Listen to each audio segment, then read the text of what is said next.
Filipinos being the third largest migrant group after Indians and Chinese. Alongside the Middle East, one of the top destinations for Filipino migrants is the US, where millions try to make their way through the highly competitive American culture. Hello, I'm Michelle Abad, and this is At Home sa Abroad, Rappler's one stop show for everything related to the Filipino diaspora. Here, we discuss topics important to Filipinos all over the world, from concerns and welfare of overseas Filipino workers to celebrating Pinoy success stories to reconnecting with cultural roots at iba pa. For this episode, we'll be talking to Lizel Tanglao, president of the Filipino Young Leaders Program, or PhilPro. PhilPro is a multidisciplinary leadership program working to advance Filipino Americans through their advocacy and expertise in various industries. It has also held several initiatives for the Filipino community in the US, such as a virtual help desk aiming to combat false COVID-19 claims in the Fil-Am community. PhilPro also recently celebrated its 10th anniversary. So thank you, Liesel, and welcome to the podcast. Happy to be here. Right, great. So it's been 10 years of PhilPro, but can you take us back to the beginning? Like, how did PhilPro form? Like, can you take us back to the founding of the organization? Absolutely. So PhilPro's origin story really started in 2012 with a former ambassador of the Philippines, Jose Quisha, and his wife, Tita Vicky, in cooperation with the Ayala Foundation to basically identify, these outstanding young leaders in the Filipino communities, especially in the U.S., and to provide a way to bridge and strengthen the ties between the Philippines and the United States. So they thought of this program that was modeled similar to other immersion programs that the U.S. has with other countries. So in this instance, looking at Birthright Israel as kind of the model to bring back these really high achieving young leaders to the Philippines for about a week or so, or a few days, and meet with some of the leaders back home, whether it's in business or in the community, as a way to really realistically and tangibly connect with our roots. So since then, every year since 2012, with the exception of the last 2 years because of the pandemic, PhilPro has been selecting 10 to 15 these young delegates to go back. And for me, I was part of the last cohort that went in 2019, and it's cliche to say, but it was the most life-changing and transformative experience I've ever had in my life. So it's living proof that, something like this can really impact someone's life long term, as well as the community they live in and the community they interact with. It's interesting how you talked about connecting Filipinos back to their roots, because I noticed that there's like two different types of Filipinos abroad. So there's OFWs who are, they have lived in the Philippines longer and then they're venturing out to different countries, including the US. And then there are also, children of immigrants and Filipinos who haven't been home in a long time, which is why they need to be reconnected to their roots. So I kind of want to go into that, like the first type of group first. Like, when Filipinos go into the United States or when they're assimilating themselves into American culture, like what are some common challenges that Filipino workers face when they come to America, such that organizations such as yours sometimes need to step in and give them a boost?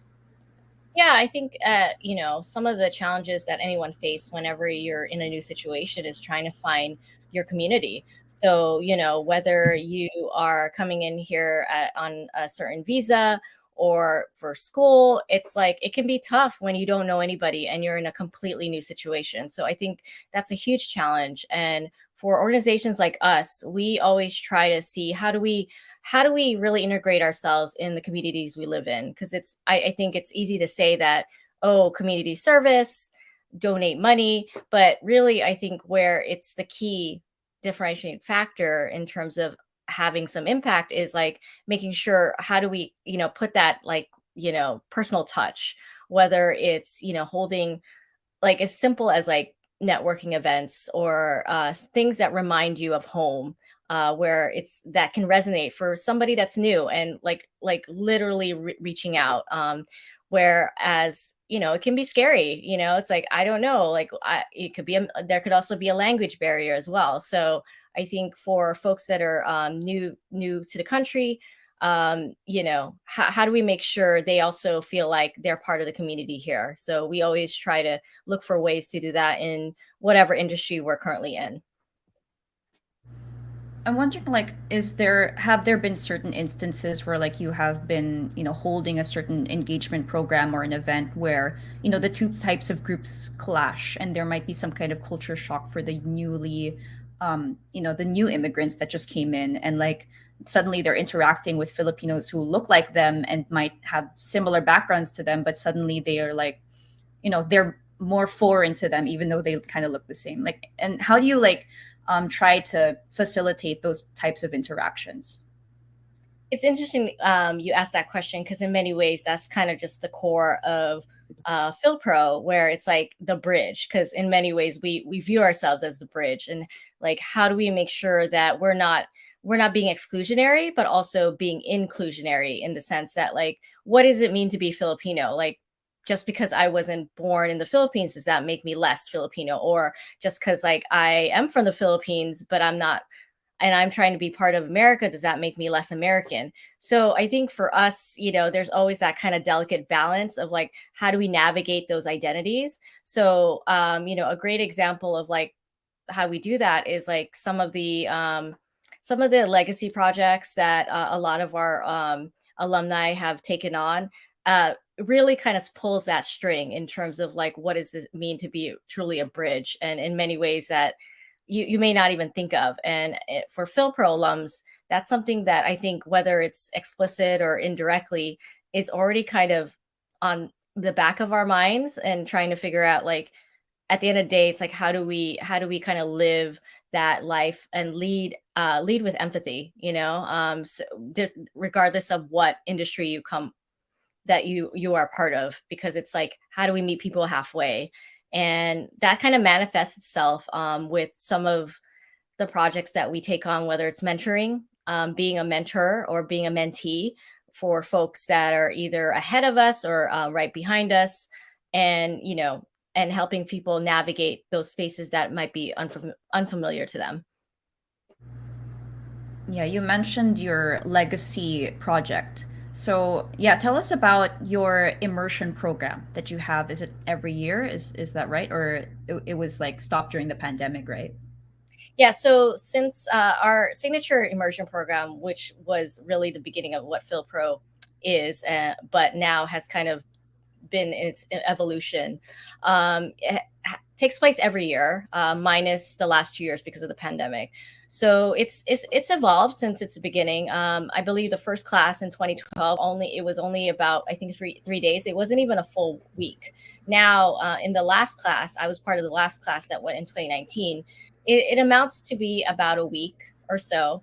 Primarily right now, it's only been taking place in Manila area, and every day is designated with a theme. So whether it's business day, so we would go have lunch at the Makati Business Club, or community day. For my cohort, we went to Pampanga, and did interacted with the Aita people there, and got a sense of like how do they currently live in that community, or technology, or things like that, or government day, where our class met with Mayor Isco Moreno. So it's really depends. On the last couple of years, it's kind of varied, but really what's core to it is not only getting a chance to really truly be on the soil of your motherland, but like meeting other folks that are not part of your industry, which I thought was the best part of it.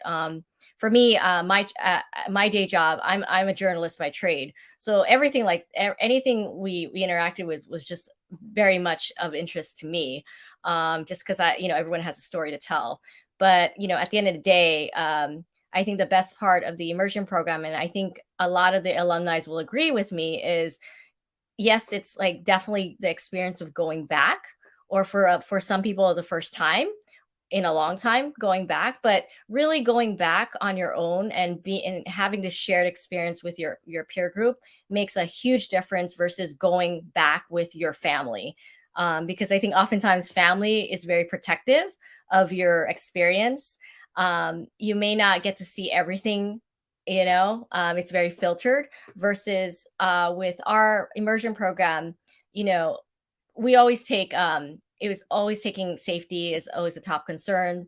Making sure we're going at places that everyone is in a good place, but it's also unfiltered in many ways. And going through this experience can be very emotional, bring back a lot of emotions, um not in necessarily in a negative way, but it's just like, oh my gosh, I've never seen this. Like, how do I kind of reconcile that? So to have a group of people, of your peers, that are going with this, going through this experience with you is so powerful. And to this day, I'm very close to my cohort.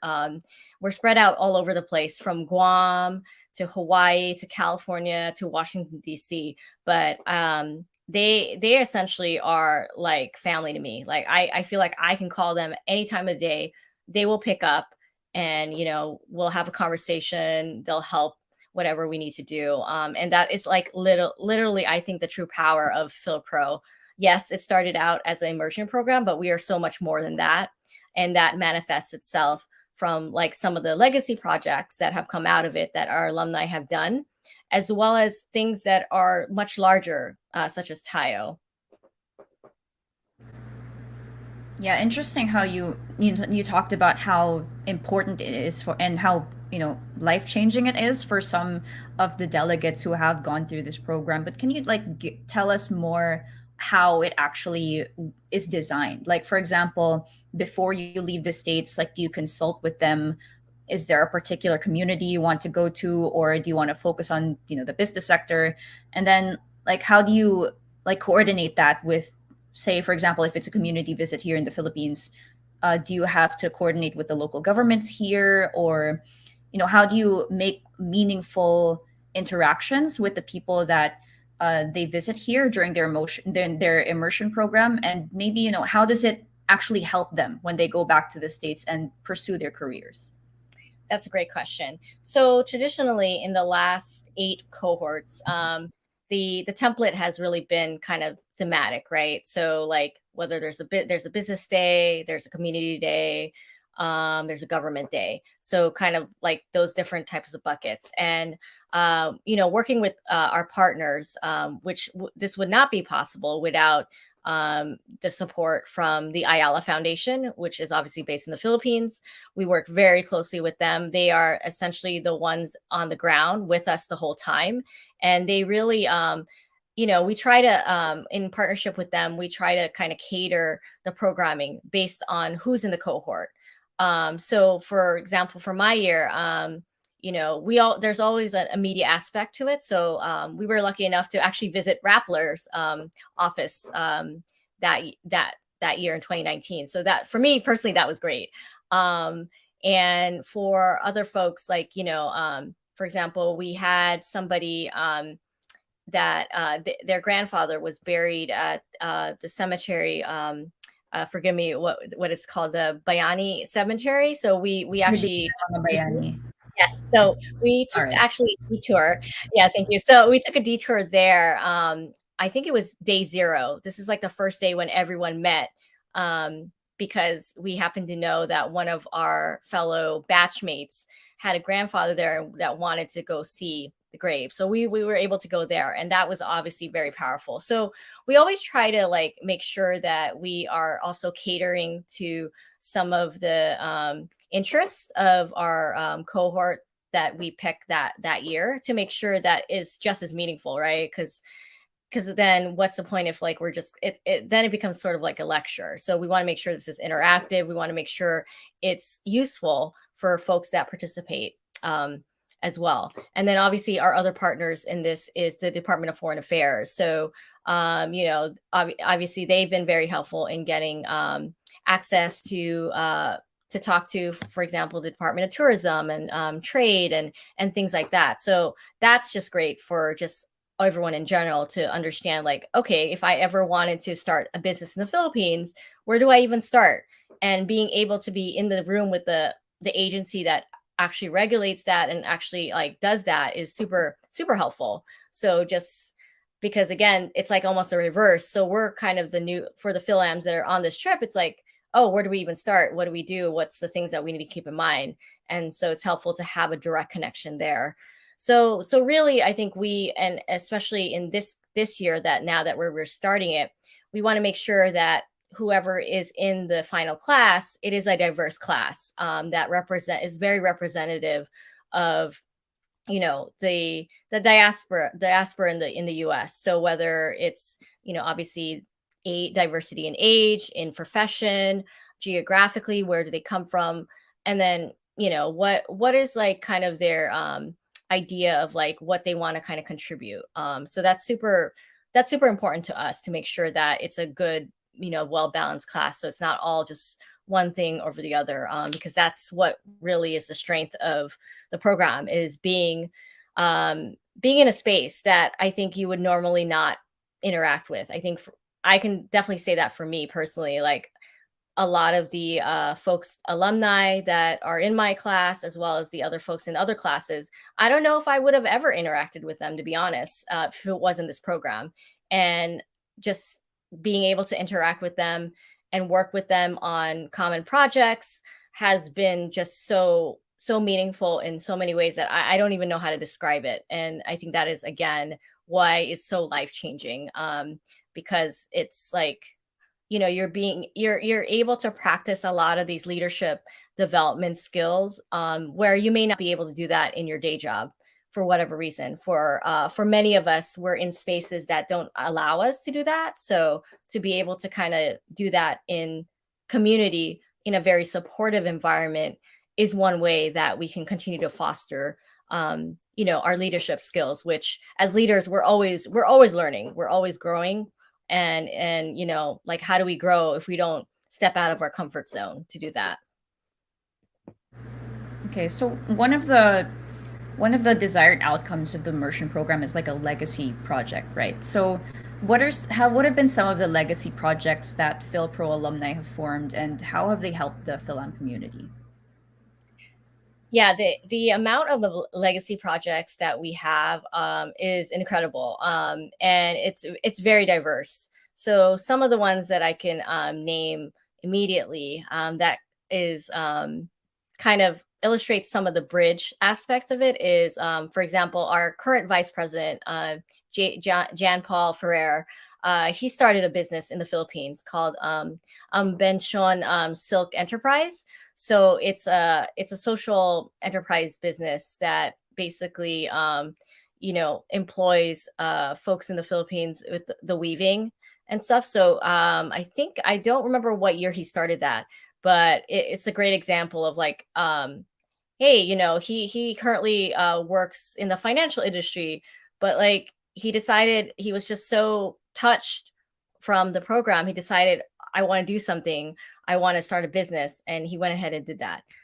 The other one that's similar to that is Ray Villanueva's project, which is Kawayan Collective, which he started basically a bamboo business, like using bamboo, I believe in the Visaya area, to create houses and furniture.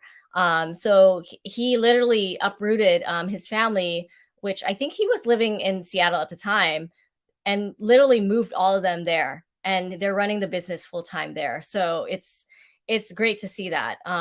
Other legacy projects, for example, Ryan Latada's Next Day Better. It's basically like like a media company that seeks to tell a lot of these untold stories, especially not only in the Filipino community, but just in BIPOC communities of color. Like, how do we make sure that these stories are being told? So that's been very crucial in getting in these mainstream places. Anna Marie Cruz, who was in the 2015 class, she started entrepreneurship, and that's like an incredible like network of Pinays that are Pinay entrepreneurs, Filipinas, that are doing all these amazing things, and within business. So how do we support that, and making sure that continues, and encourage more enterprises like that. So those are just kind of like some of the projects that are out there. And there's no timeline necessarily. Sometimes there's projects that don't get launched until a couple years after people come back, and that's okay, because we know that life happens, and other alumni get involved in other things. And what's great too is seeing the way other alumni team up, for example. So a great example of a legacy project that just got launched actually at the 10th anniversary, that celebration we had in July, was Project Ligtas Bata, which is a legacy project co-founded by Joyce Roldan King, who's currently on the board, who was part of my 2019 batch, and Crystal Szymanski, who was part of the 2017 batch. And essentially, that's a project to help stop the exploitation of Filipino children in sex trafficking and things like that. So it's great to see, once you get connected and be in this space, it's very collaborative. And you often see a lot of alumni, not only in your same cohort, but other cohorts, like joining together to try to figure out, well, what can we do? What is a service, whether it's in the Philippines or if it's Filipino American or if it's transnational, that can really, help move things forward, not only for the community here in the US, but also in the Philippines, or both. So it's just, it's just great to see kind of the evolution of that. And it's ongoing.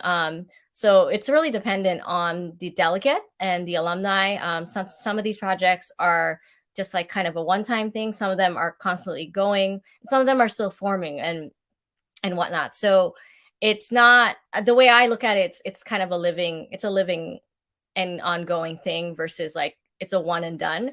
Because just because you finish it doesn't mean you're done with FilPro. I think once you're a part of FilPro, you're in it, whether you like it or not, because that's, again, the real legacy is really, I think, each other, and how do we help each other and amplify each other.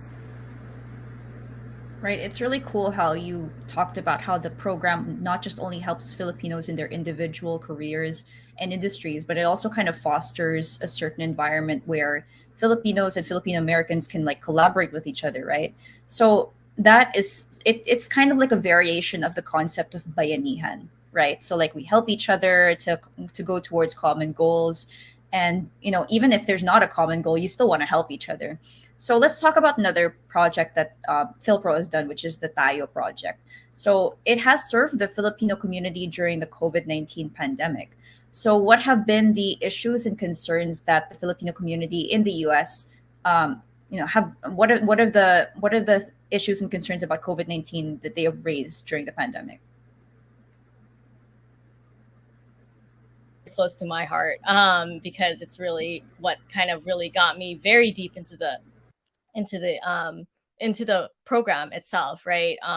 In many ways, like I thought, oh, I'm going to be just involved as much as I can. But when the pandemic hit, I mean, I was currently a board member at the time, and I was just like trying to think, okay, well, what do we do? This is something that obviously affects everyone, but it affects Filipinos, Filipino Americans in such a nuanced way, because we are the frontliners. We are there not only on the medical side, but just like frontliners, the grocery stores and other spaces. So like who's taking care of us, right? And that's really kind of, the origin story. So to talk about Tayo, I have to like kind of talk about the origin story. And it really came out of a Zoom call. I don't quite remember what the context was, but there was a bunch of alumni that happened to be on the Zoom call. And it was Donnie Rojo, who is part of the class of 2016. He happened to tell this story about his father at the time. This is early pandemic, where, he wanted to go to the Philippines. And basically, Donnie was trying to figure out how to persuade him not to. And this is at the time when, all the health officials were like, stay at home, like mask up, don't leave. And, and essentially he was like, well, how do I have this conversation without being disrespectful of, obviously my parents, my elders? And, he said a key word during this conversation. He's like, I wish there was a playbook. And once he said that, that really sparked our creative juices flowing on our end. And eventually, long story short, I basically was just like, okay, well, what are we doing about it? And basically that started the formation of the FilPro COVID-19 task force, which eventually became the Tayo project, which obviously Tayo in Tagalog means us. And, we started applying for grants, and we got our first grant ever through the support of the Booz Allen Foundation, which eventually became the virtual help desk that you currently see now. Since then, we've gotten so much other funding from the CDC Foundation to do like our survey that's currently ongoing right now, Department of Health and Human Services, PayPal, Northwestern University. I mean, the list goes on. And really, this whole exercise, what this has taught us is that our community has a lot of questions, but they may not know how to find these answers. So some of the questions that came out when we launched the help desk and was really a great platform to kind of be kind of that predictor of like, how do we get ahead of this and make sure that people are have access to reliable information and not misinformation. There was already questions around the vaccine, and this is even before the first one was ever even approved. I want to say like we launched Tayo in October 2020. We started getting questions about the vaccine the next month. And this is again before anything was even like on the market being approved. So that to us was already a signal, okay, we better like start figuring out how do we come up with content that's culturally tailored, that is accessible to the most vulnerable sectors of our community. So that's our seniors, our frontliners, and then the folks that are unemployed. We always forget about the folks that are unemployed, So that helped position us to figure out, okay, well, if, instead of our lolas or titos and titas sharing a meme that's clearly misinformation, right? Like that's like, there was one that was going around that like gargle hot water and you get rid of COVID-19. Instead of them doing that, how do we kind of get ahead of it and create graphics or create, FAQs both in Filipino and in English that basically appeals to them and making sure that actually that's not true. This is what you need to do. This is what the guidance is. And if you're going to share it, please share this versus that. So that, that was just kind of a great, exercise of doing that. And by doing that, that just kind of opened the floodgates of like, how do we kind of make sure that anything we do is very intentional and is very much knowing who the audience is, and really built our reputation as trusted messengers in our community. And what was interesting too in looking at the analytics is that while 50% of our audience for the help desk was in the US, a good 43% was actually coming from the Philippines. So, and it was during the time when I believe it was ABS-CBN, their license was being pulled. It was around that time. So it was interesting to see that like, other folks were also from the Philippines is also landing on our site looking for this information. And a lot of the top inquiries were actually in Tagalog because we put out in the course of that 6-month pilot, we produced 500 Q&As both in like English and in Tagalog, with a very small lean team. So it was great, it was great to see that we all kind of came together during a crisis, and we're still doing that to this day in a different way, trying to kind of figure out where we are in this evolution of this pandemic. And eventually we are trying to pivot. What does Tayo look like after COVID-19, and where what we envision that to be is like becoming a innovative data hub, because there's simply not enough information about us as Filipinos, especially in America, even though we're the third largest Asian Pacific American group in the US. A lot of that data is not disaggregated. So that masks a lot of like issues within our community if we can't separate that out. So it's kind of two concurrent things. Like, how do we make sure we kind of get that data and amplify things like research and studies that are already currently happening? And how do we also collect that data ourselves and not wait for other people to do it? Because if we don't do it, who's going to do that? So, and then also, in addition, how do we kind of foster the next pipeline of talent? So since iOS started, we've always had a class of fellows, college students that have helped in creating this content and doing the research. So it's also kind of like, again, that leadership thread that runs through PhilPro throughout consistently. Mhm. You mentioned a bit about misinformation from COVID-19, and I'm just going to squeeze in some politics and elections because we just had a very high stakes election a few months ago here in the Philippines, and a lot of Filipinos and Filipino Americans did take place in that election. So I was just wondering if, did PhilPro also notice a spread of misleading claims that are, political as well, political in nature, during the election season, and did you engage in trying to fight these claims as well? We did notice a few, but because we're such a lean team, it was very hard. It's a challenge for us to actively monitor this. But now that because we've become that trusted group within the Filipino community here in a lot of spaces that we're currently in, we are now getting some funding to kind of really be more ahead of that versus reactive. So in terms of like the misleading political claims. What we've seen come our way is really kind of anecdotally, like ad hoc. Like some of our alumni would say, "Hey, have you seen this?"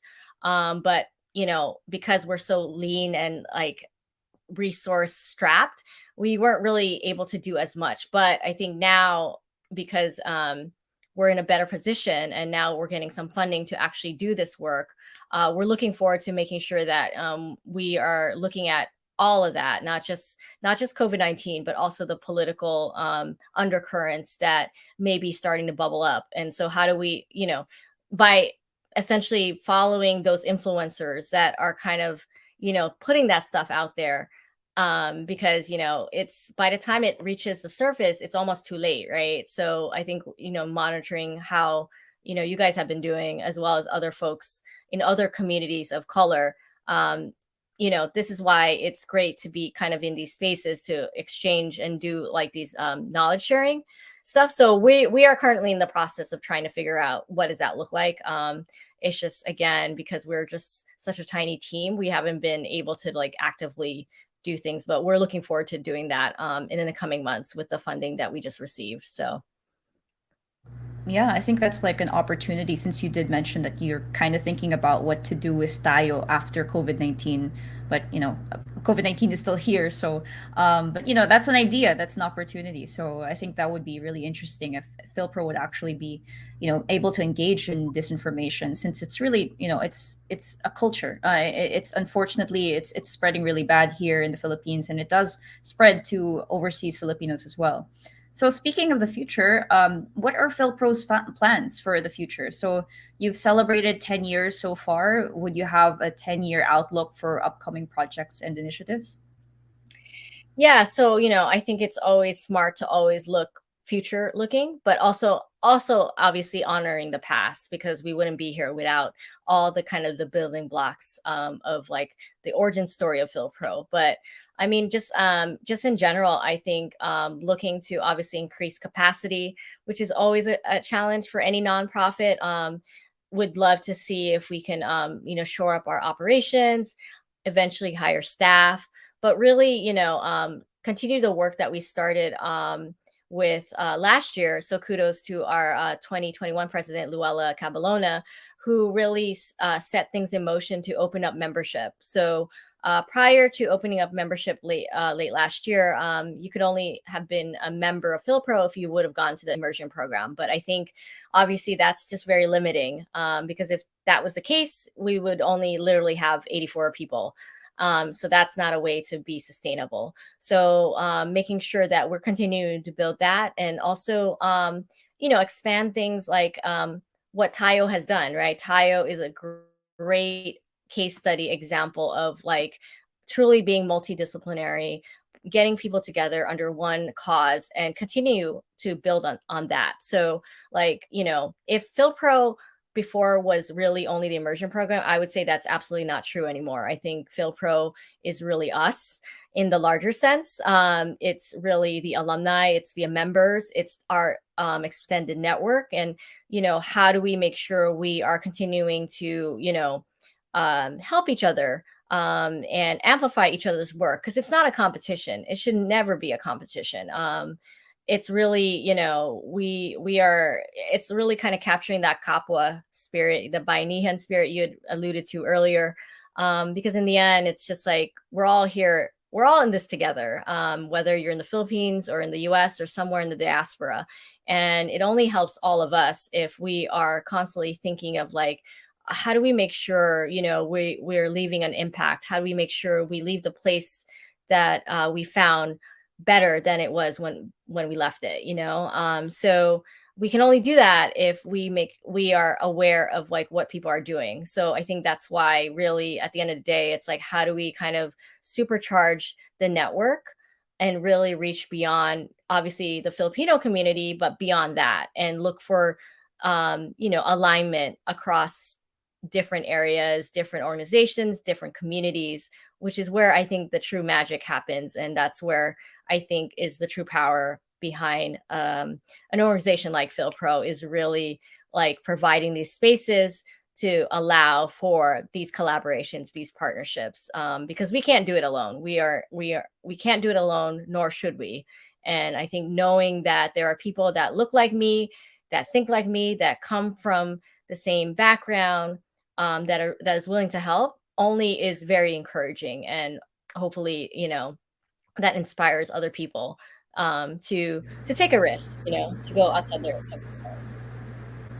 Yeah, you did kind of touch on what I was going to ask for my last question, but going beyond PhilPro, what do you think is the biggest impact of the Filipino community on American society, and what message would you give to Filipinos who are just starting out in the U.S., a country that some might find intimidating?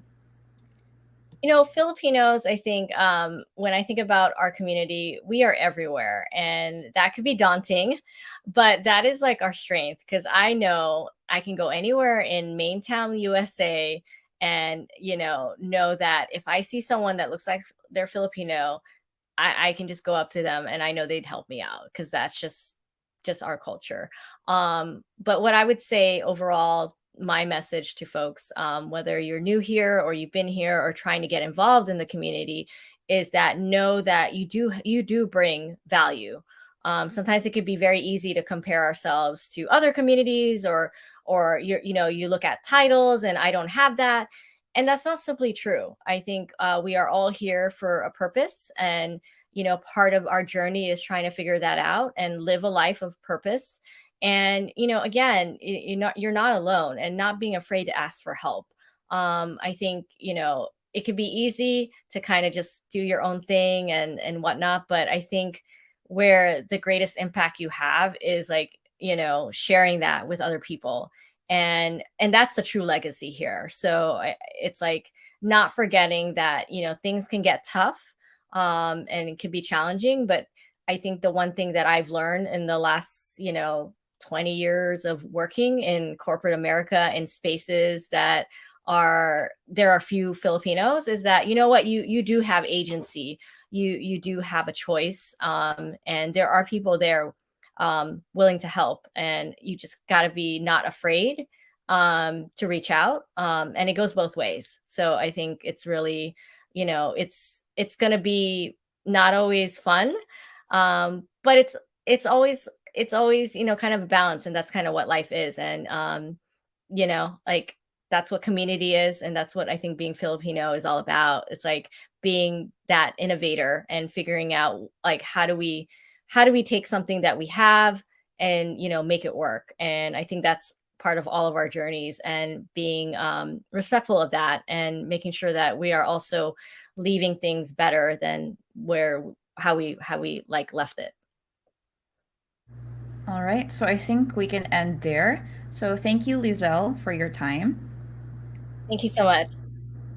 All right, again, you're tuned into At Home sa Abroad on Rappler. I'm Michelle Abad. Thank you for listening.